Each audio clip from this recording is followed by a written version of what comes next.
In a quiet neighborhood, there lived a young woman named Precious, who had just gotten married to a man named Frederick. At first, their marriage seemed peaceful, even joyful. But just 6 months in, Precious became heavily pregnant, and everything changed. While she struggled with the weight of her pregnancy, Frederick began to drift away. He started spending late nights out, flaunting around with young girls, and slowly abandoning the woman he had once vowed to love and protect. Precious was left alone, pregnant, in pain, and emotionally broken. She could barely do things for herself. Sometimes, Frederick wouldn't come home for 2 days straight. She cried often, but no one heard her. Her neighbors watched, but no one said a word.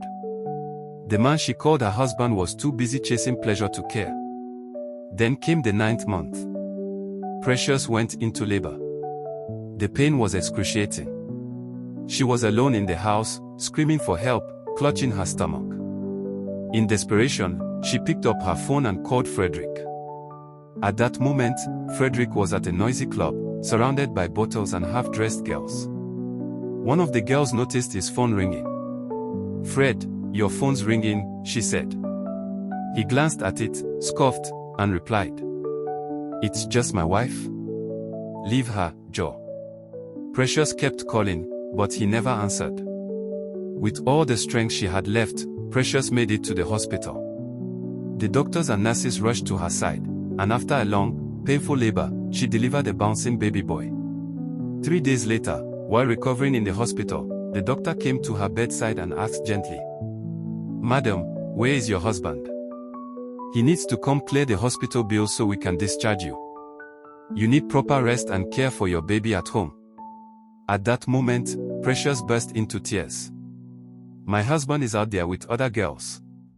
He doesn't have my time," she said, her voice trembling. The doctor, moved by her pain, nodded quietly.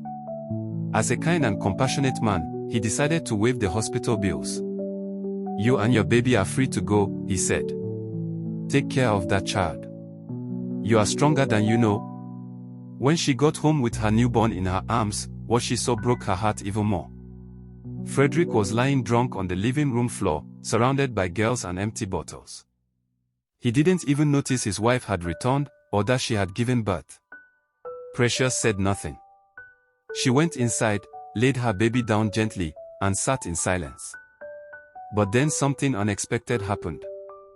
The next morning, one of the girls Frederick had been dating came to visit. She told Frederick that she needed 10 million Nigerian nairas for a business deal. Without hesitation, Frederick sent her the money, no questions asked. That same day, when she was sure Frederick wasn't at home, the girl quietly paid a visit to Precious and her newborn baby. She sat down and said, "Mama, I need to tell you something. Frederick gave me 10 million Nigerian nairas today for business.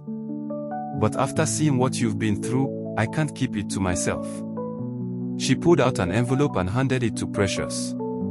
"Here's 8 million Nigerian nairas," she said. "I'm so sorry for the pain he caused you. You deserve better." Precious was shocked, speechless, and emotional. The same woman her husband had been cheating with was now the one showing her the compassion and help she never received from her own husband. 3 days later, the girl relocated to another state and blocked Frederick from all means of contact. Conclusion: life has a strange way of teaching lessons. While Frederick thought he was enjoying life, he was actually digging his own downfall. And the woman he abandoned, she walked away stronger, richer, and more respected. Never underestimate a quiet woman. Never ignore the one who stood by you when you had nothing. Because one day, you might come home and realize she's no longer waiting. Like, comment and subscribe. Thanks for watching.